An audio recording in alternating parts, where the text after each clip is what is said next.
Right now on Tech Radio, how safe is your job from AI? Hi, I'm Artemis. I am a computer-generated AI voice, and you're listening to Tech Radio.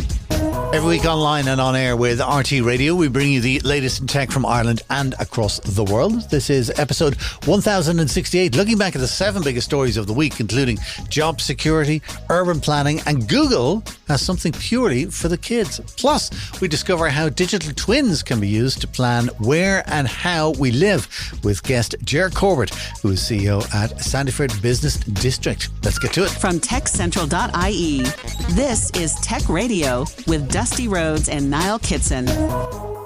I'm Dusty. Joining me as always is our editor-in-chief, Niall Kitson. 3 quickies just to start off with. Microsoft have raised the US prices of their Surface lineup by 20%. So a Surface that cost $1,000 is now going to be $1,200. They're not mentioning the Trump tariffs.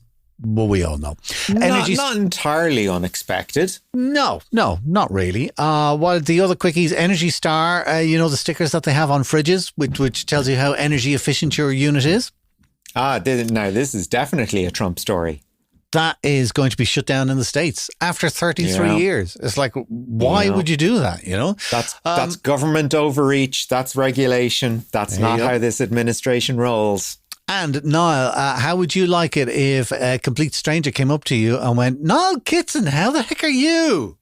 That happens to me every day. This is what happens when you're on a social network. Sure. Hey, buddy, Meta, how's it going? Yeah. Meta are back working on artificial intelligent glasses, which will have facial recognition in them, and me no like. Yeah, good luck getting those passed in Europe. Okay, listen, get into the stories. There's not too many stories this week. It's kind of a bit quiet, I think, with the whole Maybank holiday and stuff like that. But let's start off by talking about our headline, jobs that can't be done by AI. You've got some information for us. Yeah, this is a study done in the US by a crowd called Yijin Hardware. I'm sure I have pronounced that incorrectly, but There you go. And what's really interesting, the most important job, I'm going to say this is the most important job, or the least replaceable profession in the world is nursing. Not medicine, not surgery. It's nursing. Because you have to physically take care of another human being. Okay, let me think about other things like that.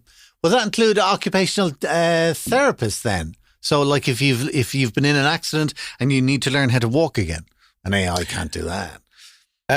That is correct. Yeah, but also in that same bracket now, slightly further down the list, we have a top 10. Not that it really matters, but nursing at the top of the list. Then you get into things like physiotherapists, occupational therapists. That makes sense. With physiotherapists need to make physical contact with people. That makes sense. Yeah. Dentists, I don't know. I could see myself leaning back and just having something drill in my mouth. I can understand that. It'd be a pretty scary prospect, but it looked like some sort of torture device, but I could see that happening. Surgery, do you know what? I mean, you see robot surgery happening at the moment and you think, like, the things that could go wrong here aren't necessarily things like, oh, my hand slipped, which is what we're terrified of, or making a bad clinical decision in the moment or something like that. I would be happy enough having surgery performed on me by a robot with a human in the loop. Oh, okay. Okay, so you just say throwing that out there. What about the TV ad for EE with Kevin Bacon? Oh, maybe he's the voiceover. But it's the guy who is sitting on top of a mountain in a chair, a barber's chair, and a robot has got a very sharp blade and is going to give him a shave.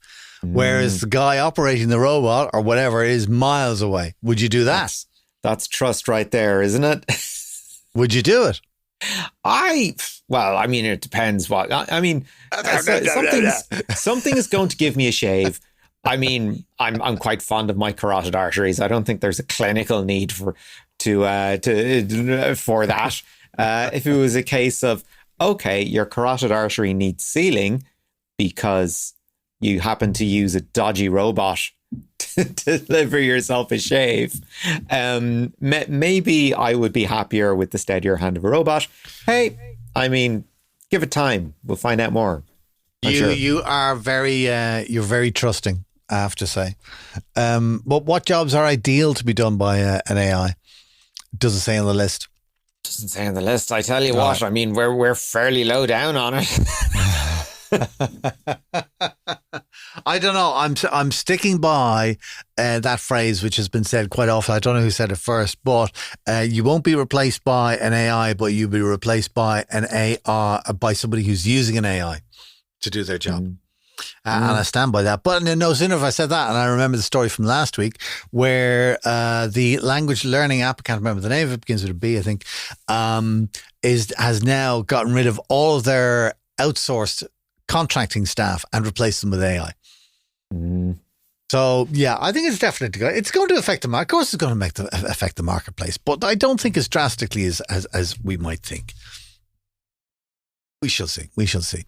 Other stories on the slate this week. Google have announced an AI just for kids. Okay. And the idea is that Gemini will help kids with their homework. Now, they've put in all kinds of like safety. It'll need parental permission. There'll be some kind of parental overview. There'll be reminders to say that, AI can get things wrong, yada, yada, yada. I don't know if this is a good idea. Okay. Here's the thing. When it comes to basic computational skills, what did the calculator do for and to us? Well, there you go. I remember, now it's quite a while ago, but I remember you were not allowed to bring a calculator into your Leaving Cert maths. But you could bring a scientific calculator. Because you would need to figure out your sine, cos and tan and all these things that we don't need to learn in the real world. So that's why we had a scientific calculator. If you don't know how to use AI in the real world in 10 years' time, you are going to be scuppered. Well, that's true. So I totally get why Google has released a version of Gemini for under 13s. Now, of course, family oversight is essential. You cannot just give tools like this to kids and expect them to do the right thing because they're kids. And, on the very basic level, their brains haven't reached maturity. I think that happens till the age of 50 in men. Well, that's if you're one of the lucky ones. But you know what I mean? People are still, kids are growing neurologically until apparently their mid-20s. Oh God! You're digging a hole for yourself. Do you know what I think will be better is that Google are introducing the AI for kids. Okay, I think that's where the danger is. But if the kids were in school with a teacher who was showing them how to use the AI, maybe that would be better. Do you know what I mean? And to say, well, it's good for this, it's not good for this, and you've got to be careful of this, and you've got to use your own mind and stuff like that. You have to use your own mind. This is what we need. And I hate. Go on. And it's something we talk about an awful lot. AI is a tool. You have to learn how to use the tool and to understand its limitations. Okay. All right. Okay. So under the guise of if it was being used in a school where the teachers were showing the kids the pros and cons of the AI and then get them to use it, in that case, we think it's a good idea. Yeah. Yeah. All right. I actually do. All right, okay, yeah. Well, you make a good point, and I agree with you. Okay, so it's a good idea, but it's how it's implemented then. Yeah, exactly. That will be that'll be the difference. We have some good news from Monsieur Musk this week. Do you know what? It's a rare week that we're not whinging. Actually, I have a report. I have a report from the field in Dublin. Spotted in the city centre, a Tesla with the sticker on it saying, "I bought the car, not the CEO." Oh, all right, okay, yeah. And was the car spotless? Had somebody keyed it already? Don't know what colour it was, but it came from a very reliable source. Anyways, the news is to do with SpaceX, that side of Elon Musk's life. The people who live in the area around where they are working in Texas. All right, I can't even remember what the name of it is now. But anyway, the place where all of the SpaceX employees live have voted, all right, in a proper town vote, legal and everything and all that kind of stuff, to change the name from whatever it was to Starbase. Okay. That is now the new official name is Starbase. They are starting to refer to it as a city, which makes me smile because it's got 212 residents. But, we'll get over that. Well, look, I mean, now, I'm not particularly au fait in how one sets up a town, but my understanding is that in the States, you can basically find a plot of land that nobody owns or is using. Yep. You move in and you vote to incorporate, and then you get recognized. And hey, presto, you're a town. And the reason that they have done this is because up until this point, they have been under the auspice of whatever is the nearest city. So now that they have declared independence, if you want to put it that way, they are able to get around restrictions on rocket launches. And I think that's the real reason. I think that's the real reason. Now, I imagine that they're not a suburb of anywhere else. I imagine they're out in the middle of nowhere, They don't take it too well when you start launching rockets in the suburbs, do they? Not even Halloween. No. Also, if you are popping up on your Netflix over the weekend, they're rolling out a brand new UI. Yay. I get so annoyed with the Netflix UI. What's the one thing that annoys the hell out of you? The way other than the catalogue being shamefully population or lack of population when it comes to science fiction. Yeah. I think that has to be said. That's true. It is the way they lump in shows with movies. Particularly given the quality of shows they are developing at the moment are so poor. So poor. And did we talk about this a while ago that Netflix are writing shows that are designed to be on in the background because they found out that people are they're playing shows on Netflix, but they're not really tuned into it. It's wallpaper. It's something that's going on. The telly's just on. Yeah. And that's it. So they're commissioning shows that are written in a specific way that it doesn't matter if you've missed 10 minutes of action. You will be able to just dip in and out. You've got the start, you've got the end, and anything else in the middle is just constant reminders of what's happening. Yeah, so it's basically just like every romantic comedy movie ever made. Boy meets girl, boy loses girl, boy gets girl back. Yay! Unless it's Annie Hall, which is the greatest romantic comedy of all time. I'll have to look at that again. It's a long time since I've seen it. I've forgotten. But the one thing that drove, I hope, but at the moment, as of today, drives me mad with the Netflix UI is trying to find my list. My list with my stuff that I have ticked to say these are the things that I would like. Why is it every time I go into Netflix, I can't find my list? Do you want Netflix lists are so funny. It's up there with profiles. Actually, Netflix profiles are so funny. If you want to start a fight at home, start a separate user account on Netflix. Well, that's what are you watching? We have two accounts here. Right. Okay. Does that not work for you? My Netflix recommendations are just they make no sense. They make no sense because we use one profile. Why doesn't that? Oh, crikey. Oh, no. Oh, yeah. We've done that before, music apps and stuff like that. And it's two completely different tastes, which is fine, when you're in a couple or whatever. But the algorithm is looking at you going, who is this idiot? Have you no idea how to cultivate taste at all? What kind of moron are you? Anyway, the brand new Netflix UI, what they're going to do is they're going to make it more like the way that Amazon Prime is at the moment.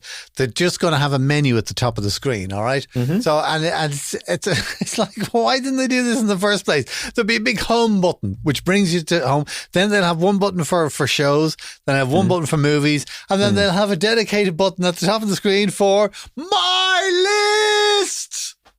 Right. Okay. Thank God. Also, they'll have larger tiles of more information, kind of saying top 10 or brand new or blah, blah, blah, or whatever. And what they're hoping is the whole thing will minimize that scrolling time, because it's like the old Bruce Springsteen song. I think it was he who sang it. 57 channels and nothing on. Except today it's 570 channels. Still nothing on. That's a service that wants to minimize scroll time. Yes. That is interesting, because the number of hours I have wasted scrolling on Netflix and not found anything worth watching. It's a problem. Everybody identifies with that. Identifies with that. Let's watch something on Netflix. Boom, half an hour later, still there looking for something. And that's clearly something that they have identified in relation to churn. Yeah. People not hanging on to their subscriptions because it's just frustrating finding stuff. Yes. I would absolutely say that. So anyway, that'll be rolling out in the next couple of days, something to play with. And then I'm just going to wrap up now this week with the newsy bits of stuff, with some things that are coming in the next week or two to keep an eye on. Next week, May 12th, on Monday, we've got Samsung Unpacked. I am looking forward to seeing this. It'll be on YouTube because I hope they will reveal the S25 Edge. And this is kind of like the super, super, super slim S25. They kind of like, they hooked it, they dangled it, they literally dangled it in front of journalists at the last show, where it was kind of like, they had 6 of them lined up and they were all hanging from hooks or whatever, so that they would blow in the wind, showing how slim they were. But nobody could get near them to see what they could have been made out of cardboard for all we know, So hopefully we'll see what the actual S25 Edge is. That's coming on Monday, Tuesday next week. Now this is interesting, right? Google I/O is coming on later in the month. Which you always look forward to. And this year, we're talking about they're going to do possibly an XR headset, which is extended reality. Then there's talk that they will extend that Notebook LM onto mobile. And of course, we'll have AI coming out of our AI ears. But ahead of all that, Android is going to get its own dedicated announcement, which is going to happen next Tuesday, the 13th.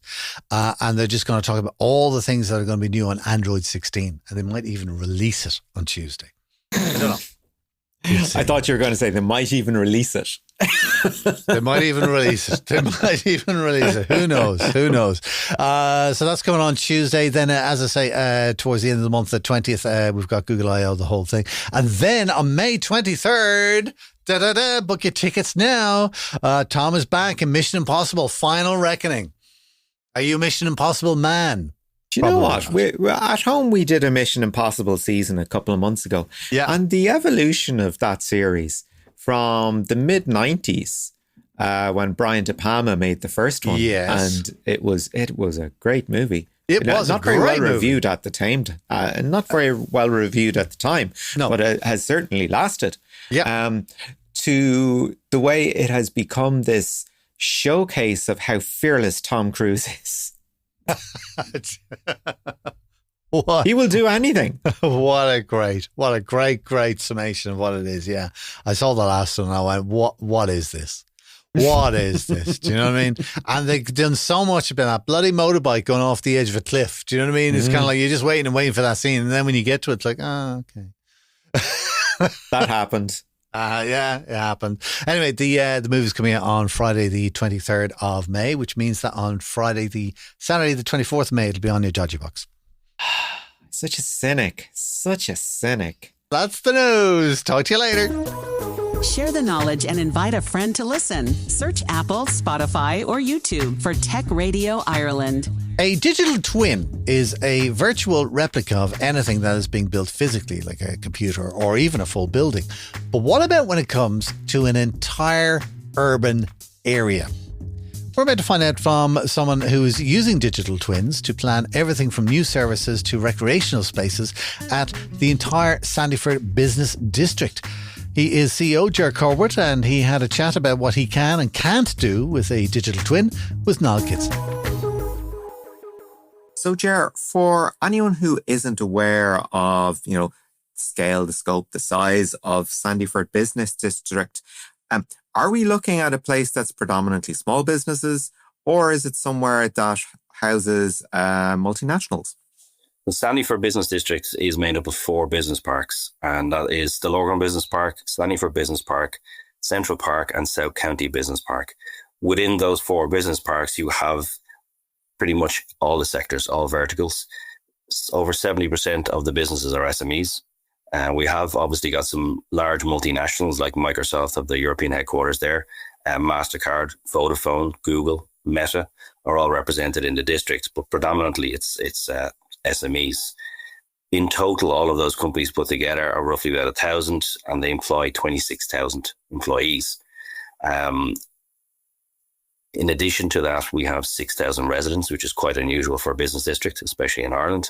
And with the combination of commercial and residential, we're looking towards building and creating a 15-minute city and community concept. So the actual geographical area of Sandyford is 3.5 square kilometres, so it's not huge. But there's quite a lot going on inside that. The boundaries of Sandyford itself are the M50 motorway, the Lewis line, the Lewis Green line. We have Leopardstown Racecourse at one end, at the south end, and then at the north end we have Nave Olaf's GEA Club. So it's quite an enclosed area, a very well-defined area that you're working within. And what we found in previous conversations about digital twins, which is what we're going to leap into now in earnest, is they very often have a very well-defined usage, whether it's for tourism, whether it's providing a guide around a facility. It seems that you're leaning into something quite similar, providing a guide to the area, but also informing decisions that might be made about it down the line. Yes, Niall. So if you go way back before the concept of digital twins, Sandyford is actually subject to a development plan itself within the Dún Laoghaire-Rathdown County Development Plan. It's called the Sandyford Urban Framework Plan. This originated because at the time, Sandyford, the development that was going on was huge, right? And it could have just went to complete sprawl. As you mentioned, we're now in 48th year of Sandyford being in existence, and we are quite bound in now, whereas previously Sandyford was in the countryside, so it could have went as much as it did. So the Sandyford Urban Framework Plan had the objective to control that development, and put in specific zonings. Now that we're trying to retrofit Sandyford because it's so old, and the use cases of Sandyford have changed completely from when it was traditional industrial. We now got a lot of soft services, huge offices, etc., and that residential piece. So it's quite key how we now plan and manage the future development of Sandyford, because although you don't want to lose the commercial piece and the employment piece, you do want to increase the residential, because as we know, we've all got a housing crisis for starters. But the needs and wants of the current generation of employees and the future generation is that they want to be able to travel sustainably to their workplace. They want to walk to their workplace. So they want to live quite locally. They also, if you think about the career trajectory of most people, traditionally it was 10, 15, 20 years. That's all changed now. So people will be more transient, and they want within their employment area, it's no longer employees looking at within their building. They want to look at their surrounding community and see what facilities they have. The digital twin as a tool allows us to showcase what Sandyford currently has, but what the potential is. Sandyford as a commercial and an employment centre is huge. It's fantastic. It's amazing. It's got some amazing companies, whether they employ 2 people or 3,500 people, but it's got a massive amount of potential as well. The digital twin is allowing us to showcase that potential. So let's dig into sort of the benefits of a digital twin as opposed to just having a Google map with a regular view. Of course, with the option of a digital twin, it goes much deeper than just turn left to find the shop. Yes, Niall. So with the digital twin, compared to Google Maps, obviously with Google Maps, it's great and you have Street View, etc. But you can't, as a user, add to Google Maps. Right. With the digital twin, we can create new buildings, new parks, simulate traffic. We can take data that we have from an air quality control perspective. We currently have traffic monitors on every single egress and ingress point in Sandyford. We're going to use that to simulate the congestion parts. So as you know, it's a destination. Okay. So only 6,000 people live there, but 26,000 people are traveling there. So that's going to create issues, particularly in the morning and the evening where you've got congestion. So you use that data as an important piece of information to see how you can use smart management of traffic. to allow the ease of congestion, or to bring in alternative transport modes, whether that's active travel, whether it's demand responsive transport, and see how that will alleviate any of the congestion points.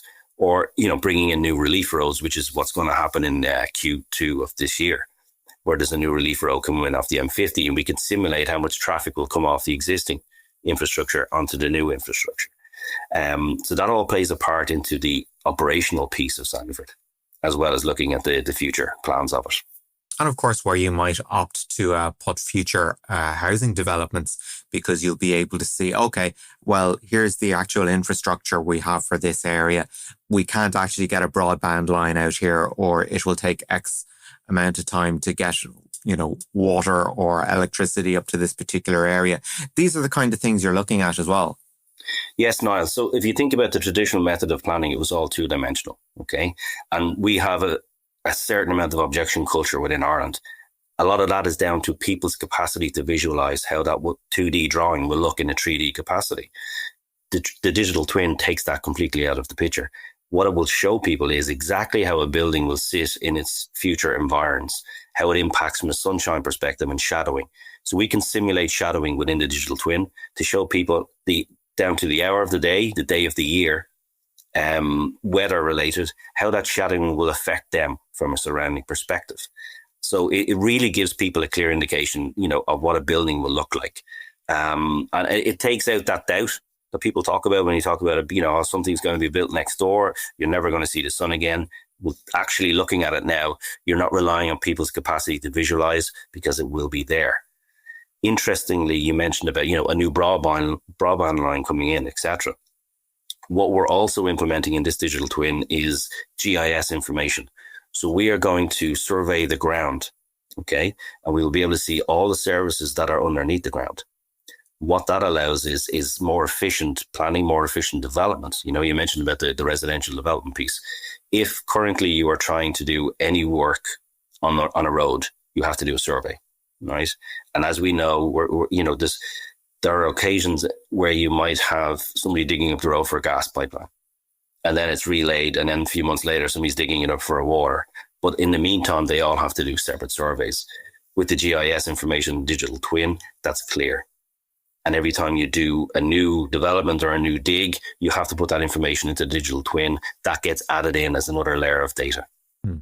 So you don't get that domino effect where, one particular service issue or outage ends up scuppering an entire development.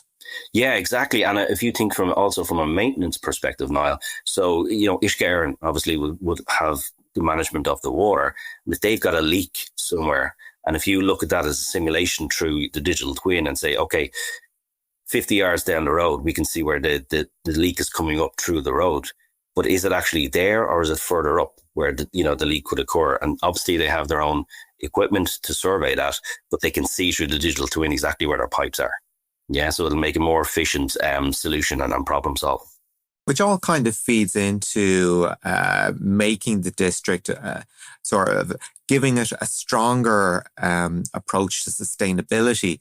To what extent has that informed the development of the twin? Quite a lot, actually, Niall. So, you're looking at tree cover and heat island mapping, etc. And I'll go into the detail of that now in a second. One of our EU projects is called IB Green, and it's an Interreg project. And this specific project is to do with developing green and blue infrastructure in business parks across Europe. What it has allowed us to do is to hopefully develop and create a 2-acre park within Sandyford, right in the heart of Sandyford, that will also have biodiverse elements. Okay, it will also have water features, and it creates a physical heart within the district, but it's also going to be an area full of diverse biodiversity for people to enjoy. Right. Within that, then you have layers that we have created and reproduced for heat island. Heat island effects, particularly in Southern Europe. We've seen it the summers over the recent years. You've seen some serious heat. It's been shown previously in drawings and scientific research that if you put in tree cover along streets, that reduces temperature of concrete by a few degrees. Now, if you can show that and replicate it in a digital twin, it's a lot easier for people to see and to understand why you would put in more biodiversity there. It's not just a case of planting plants for the sake of planting plants, right? What you also get to see is one of our German partners has actually come up with a list. Yes, you do plant indigenous, plants for Ireland within your environments because you don't want to bring in outside species, but you're going to have to change your thought process around that, because as climate change comes in, you need to change the species that you're planting, because the current species won't be fit for purpose in 20 years when the temperatures go up. So this all develops through the digital twin. One thing that sort of comes across when looking at this as a problem is that there's the danger of it turning into an engineering issue, more so than a quality of life issue. So how do you look at things like, cultural spaces, or, an improved shopping district, or just things to make people actually engage with the environs as opposed to just going to work, coming home and staying in their apartment? Yeah, no, and look, that's a critical piece for us, particularly when we're trying to create that community. You can't just do it by talking. You have to show people what it does. I mentioned about creating the park and the civic heart. One of the other pieces that you can do around that is, so you'd like to simulate how you could pedestrianize areas, right? We all appreciate, people who go on holidays to Europe and see cities and towns, historic cities and towns, what they have is wonderful pedestrianized plazas. And that allows, cafe cultures, cluster effect, and people are enjoying those spaces. You can replicate and show that in those areas through the digital twin, right? And you can show the benefits. There's often a debate in Ireland about retail space, pedestrianising streets, okay? And every time you say that, people say, oh, I won't be able to drive to a shop. Right? It recently happened in Dún Laoghaire town. They had their Living Streets project going on, and a lot of objections. Again, if you show that, if you think of Grafton Street, years and years ago, Grafton Street, pre-pedestrianised, people were able to drive up and down it. Then they pedestrianised the whole street. It's the busiest retail street in Ireland, okay, because people enjoy walking up and down it. If you can show that now, where you could have transport hubs surrounding your pedestrianised areas, show people how easy it is and simulate, 5-minute walk. And here it is. And what it will actually look like, you get a lot of buy-in quicker. You then need to show other facilities like community centres, cinemas. You do your surveys of your residential population to find out the facilities that they actually want and need. Okay. So if you think about Sandyford and the demographics that are in it, 51% of the residential population in Sandyford identifies as non-European. Okay. 31% of that are from India. Okay. So then you now need to think about, okay, what does the Indian population enjoy? Right. It's not necessarily a pub, right? But from a sporting perspective, they all like cricket, right? That's the predominant sport that they choose. So you now need to think, well, should we be putting in a cricket pitch? Okay, or even indeed a cricket run. So this is how it allows you bring the community piece in, because now you are doing specific projects for your actual population. And part of that conversation that you're looking to generate, an awful lot of that requires an effective communication strategy, an effective way to say, okay, look, if you want to see what we're thinking about doing with the district, log on here, or this is where you go. How are you finding those conversations so far, especially when, as you say, you are dealing with that kind of a transient population? Yeah, well, I mean, we have a lot of contacts within the businesses that are, sending that information out to their employees so we can get feedback from it. Because at the end of the day, we're a big company that are in charge of the area, but we're only a team of 7, okay? And everybody's experience within Sandyford is completely different. So we need to understand what the challenges are for those people and also what they'd like to see. So the regular communication is there. What we've also introduced recently is, we're talking about digitalization and innovation. We put in some new digital signage in the district, which, apart from allowing the businesses within the area to promote their businesses or make awareness of what their businesses are, is we put in certain surveys or QR codes that people can just scan and immediately give us live feedback as to what they'd like to see. So if we're putting in a pocket forest, which we did, of 489 indigenous Irish trees, are people enjoying that, right? Do they like to see more of it? Would they like to get involved in that project? And that's the key piece, is for us, the people are telling us that they want to get involved. It's not just the companies coming along saying, oh, we need to do this for ESG, etc. the residents want to get involved, right? Whether we have a culture night event, whether we have Christmas event or Halloween event, predominantly they're attended by the community, the residential community. So even though we're financed by the business community, the residential community are really getting involved. And the more you tell them about that, the more you get back, right? And we're seeing the numbers. You can see it by the registrations, people's email addresses, where they're coming from in the community. And we want to see that involvement. So it's kind of a snowball effect. When people start to see other people doing it, they want to get involved, because although traditionally it was a fully transient population that was living there, maybe 12 to 18 months, that's changing now. One of the drivers of changing that is what we're doing to the district to make it more attractive for people to stay. I'm also aware that one of the drivers is that people can't afford now to move from one level of accommodation to the next, okay? When that happens, they really want to make sure that their environs are really, really nice, okay, that it has all the facilities. If you think back to the horrible time of 5 years ago in the pandemic, when we were all locked down to 2 kilometres, the residents in Sandyford at the time would have had their balconies and little else. They didn't have too many parks around them. Okay, so you need those facilities, not necessarily for extreme times like COVID, but just for everyday living. Mm. And one thing that really strikes me about the district at the moment is that tendency to build upwards instead of outwards. That once you leave it, you do get much more of a sense of urban sprawl, as opposed to something that's been much more considered in its development. Have you found that mind shift to be particularly difficult to deal with when it comes to the planning authorities? Have you had an unfortunate meeting where you've had to sit down with someone who thinks, no, that's not how we do things in Dublin, or that's not going to work in Dublin? People don't see things that way. Interestingly, not too many people have come across that. I've actually, even recently with planners, they've acknowledged the fact that, lack of height in Dublin is a serious problem and that we should go. One of the most recent residential developments in Sandyford has a 17-story tower, okay?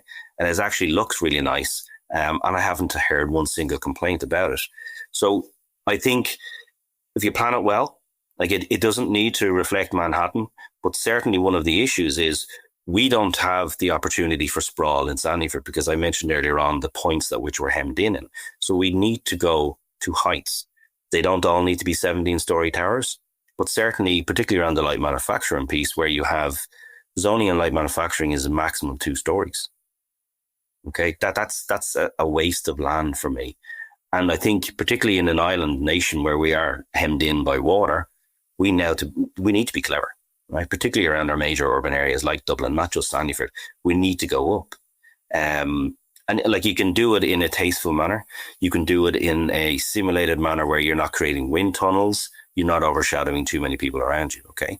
But in a zone such as Sandyford, which is commercial and residential, there are pockets where you can use height to your advantage. Particularly around residential. Okay. And I think I was reading an article yesterday in that we really are a laggard when it comes to apartment developments compared to our European counterparts. I do get that the cost of apartment building at the moment is quite high. But, from a cost of land perspective, we can't afford to go sprawl. We really, really can't. So I think height is definitely something that we need not only to consider, but to implement. Yeah, I think it is something Dublin really struggles with. And a large part of that is probably down to an attitude towards the Georgian buildings in the city centre, which are regarded as, sacrosanct because they add so much character. And I think that kind of mindset is sort of filtered out when it comes to developing less historical, for want of a better term, areas. Would you agree with that? Yeah, no, I'll absolutely agree. I think, look, the Georgian areas in Dublin are fantastic, right? And we can't afford to lose that architecture, okay? It needs to be conserved. But then you have pockets. We don't have any Georgian architecture necessarily down in the docks, right, or along the quays. So, they're the areas we should be looking at. And Sandyford is another one. I mean, traditionally, Sandyford 50 years ago was fields. So it doesn't have that Georgian architecture. So you're not necessarily taking it away. What you can create is modern architecture. Again, done tastefully. Okay, we had the opportunity to go to Morocco 3 weeks ago for a trade mission, and we were in a lot of different areas in Morocco, in both Rabat and Casablanca. And they have in Casablanca Finance City that we signed an MOU with. So we have a memorandum of understanding with Casablanca Finance City. They are currently building on the old airport. Okay, and they're going to build a finance city in comparison to Sandyford. They're 4 years old. They have a lot of height in most of their buildings at the moment, and they show us the plans to do it. It's mixed height, it's mixed use. It looks exactly the way Sandyford should be. But yet they haven't touched any of the old traditional, Medina and Souk areas because they don't need to. Because they're thinking, okay, in other areas, let's be clever, let's be smart, let's utilize height. And I think that's something we need to do. I definitely don't want to see us knocking down Georgian buildings to replace them with 20 to 24 story towers, but you can certainly do it in proximity. And I think that's something we need to really consider. And I think from a public perspective, this is where digital twins really come into play to show people that not only can you build in proximity, but you can enhance an area with modern architecture used through the technology. You mentioned earlier there just about the concept of the 15-minute city. Again, something that works very, very well in city centres, not so much when you get out to the suburbs. How have you found the challenge of recreating things that people are very used to having in city centres out in Sandyford? Again, things like playgrounds, green areas, shopping centres, this kind of thing. It's a challenge. I won't deny it. It is a challenge. However, we have a very, very strong relationship with our local municipality, Dún Laoghaire Rathdown. We're now working together with the complete use of the digital twin. So we're now co-owners of our digital twin model. So the municipality have also owned it. We're going to use it now to completely I won't say re-engineer, but to enhance and further develop Sandyford. And included in all that is the community piece as well. Okay, so we will take feedback from our members, the commercial aspect, in particular around retail. Yeah, and you mentioned parks. I spoke about the civic park earlier on. All of these elements are key to developing that 15-minute concept. It won't happen overnight because it's just too much to add. And you've a challenge when you're retrofitting an existing area. But I think we have the opportunity now using the digital twin to showcase where we won't lose commercial and we don't want to lose employment, because you have to consider Dún Laoghaire Rathdown from an overall square footage is one of the smaller counties within Ireland, and it only has a specific maximum level of commercial zone space. It can't afford to lose that for future employment purposes. We don't want to lose it. And that's where height comes into play. So in the meantime, then, to allow your residential population to increase, because as I mentioned earlier on, people want to work and live close by in that community. So you need to develop those green spaces, those soft areas. I mentioned earlier on, we need to develop the community facilities, and we're working on a specific project around that with the council at the moment. And anything at above and beyond that, when you talk to your retail and hospitality trade, they understand that the cluster effect and having businesses close by will increase footfall. Okay. In order to help increase the footfall, you need those urban spaces, those plazas where people want to dwell, right? Where they want to go and get their coffee, and I'm going to go and meet Niall for a sandwich, and we're going to sit around and, oh, look, there's a lovely new park being built. Why don't we take a bench in there? It's a lovely day. Yeah. That's where you start making the community. That's where I mentioned the European model earlier on, where we're used to going to a square in whether it's Riga or somewhere like that, and you're sitting down and have a coffee, and 10 feet away, there's another coffee shop. Yeah, and people are just all sitting around and enjoying that, taking time. So that the mental well-being and the physical well-being is a massive piece in the 15-minute concept. Yeah, that idea that, to borrow a phrase from software, that the user experience has to be good as well in order to attract people and to keep them around. Yeah, absolutely, Niall. I mean, at this stage now, when you listen to the employers, that consumer experience is massive. They are giving feedback as to what they want in their community. It's, as I mentioned earlier on, it's no longer about what's in the four walls of the building that they're going to work in. People want to know that what's around them is exactly what they want, right? And that the consumer experience is key to that. And that was Ger Corbett, CEO of Sandyford Business District, chatting with Niall Kitson. This is Tech Radio with Dusty Rhodes and Niall Kitson. That's it for our show this week. Do check out some of the other stories we have online for you, which we couldn't squeeze into the podcast, including... Yeah, we have Enterprise Ireland's 5-year plan for startups, a new quantum computing testbed for Ireland, and how a project from the Insight Centre is coming up with data-driven ways to manage chronic diseases. All of those stories and more for you online at techcentral.ie. We're back again next Friday with a brand new show online and, of course, with RTE Radio 1 Extra. In the meantime, please do share our podcast with a friend. Just tell them to look up Tech Radio Ireland on Apple, Spotify, YouTube, or wherever they get their podcasts. Until next time, from myself, Dusty Rhodes, and from Niall Kitson, as always, thanks for listening. Have a great weekend. Remember, you can get the latest Irish tech news with hourly updates, daily newsletters, and more at our website, techcentral.ie. Share the knowledge and invite a friend to listen. Search Apple, Spotify, or YouTube for Tech Radio Ireland, or listen with RTE Radio 1 Extra. Tech Radio is produced by dustpod.io for techcentral.ie. From me, Artemis, live long and prosper.